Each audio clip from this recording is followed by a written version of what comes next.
eu queria falar de compensação de prejuízo, que eu acho que é uma das ferramentas mais interessantes que existem para quem investe diretamente, por exemplo, em ações, em fundos imobiliários, porque se a gente pega, por exemplo, o que você falou, Vitor, a grande vantagem, lá no começo do podcast, a grande vantagem do fundo exclusivo, que o pessoal que tem seus 10 milhões faz, é que dentro do fundo, tive ganho em renda fixa e prejuízo em renda variável. Então, você não paga o imposto na renda fixa, você compensa um com o outro. Investidor pessoa física, tive ganho em renda fixa, paga o imposto.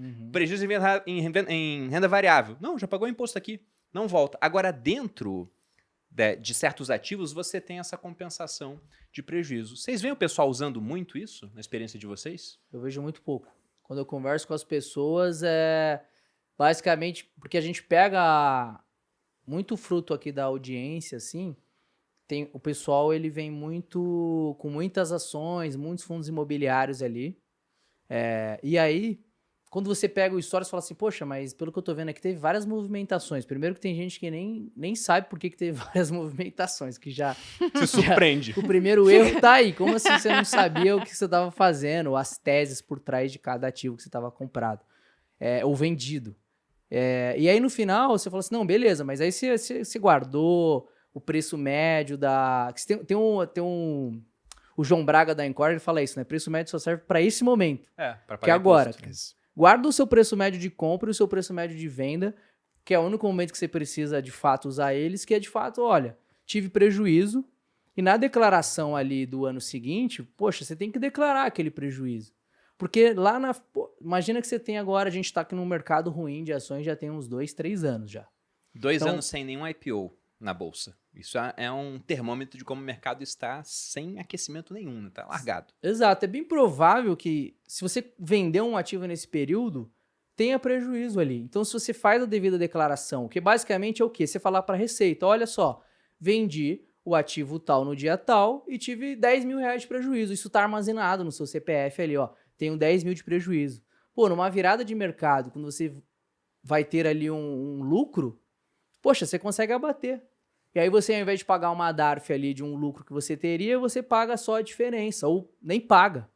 Exatamente. Obviamente, tem que fazer a declaração certinha para que isso ocorra, mas acho que as pessoas usam muito pouco isso, assim. Eu não tenho uma base estatística, talvez a B3 tenha alguma coisa que possa informar, não sei se o Vitor tem, ali da época da Modal. Na época da Modal, você via? Não, muito pouco. De fato, os investidores mal sabem calcular o imposto que eles devem. Utilizam muito de ferramentas como calculadoras automáticas que fazem essa conta para ele, que hoje em dia, inclusive, é bem barato, vale super a pena pagar de verdade. Tipo, 15 reais o negócio já gera para você o DARF. Então, eu aconselho que você não fique tendo esse trabalho na mão, porque é desgastante. Mas eles usavam muito pouco. Mas, assim, quando você olha pelo mundo dos distribuidores, tirando essa parte de renda variável, né, pensando agora no mundo de fundos, há uma compensação que muito poucas pessoas sabem que tem, e que tem nos fundos também, verdade. Que eles poderiam utilizar se eles concentrassem num único distribuidor. E aí, na verdade, a palavra não é nem distribuidor. A palavra correta é o responsável tributário. Porque pode ser distribuidor, pode ser administrador, ou seja, quem recolhe o imposto. Então, vamos supor, lá na minha antiga casa, você investia lá em 5 fundos multimercados. Se você ganhasse dinheiro em 3 e perdesse em 2, ele fazia a conta de compensação tributária entre eles, porque o responsável fiscal é o mesmo, mas só entre fundos de mesma classe. Então, por exemplo, fundo de renda fixa compensa com multimercado, porque é tributação de longo prazo. Fundo de ação compensa com outro fundo de ação, porque é tributação de fundos de ações. Então, mas isso é automatizado dentro das plataformas. É uma coisa que foi desenvolvida pelas próprias plataformas para que o cliente não tenha que fazer essa conta e ficar ajustando ele por conta própria. Agora, no mercado de renda variável, eu vejo muito pouco esse tipo de cuidado. A não ser do trader profissional, né? Aquele cara que perde dinheiro todo mês, mas está todo mês operando, né? E esse cara, de fato, acaba aprendendo um pouquinho, mas são exceções, tá? Então, eu, particularmente, eu sou um super fã de fundos. Eu não gosto de alocação direta no ativo com tanta frequência quanto eu vejo, com algumas exceções, né? Imobiliário é um ativo que faz sentido você estar direto, né? Algumas rendas fixas bancárias podem fazer sentido você utilizar do limite do FGC para fazer alocação, mas, por exemplo, renda variável, né? Eu sempre penso que eu não vou conseguir ser melhor do que o Breda. Eu não vou conseguir ser melhor do que o Otávio, né? Falando aqui de 2 gestoras famosas, Alaska e Guepardo.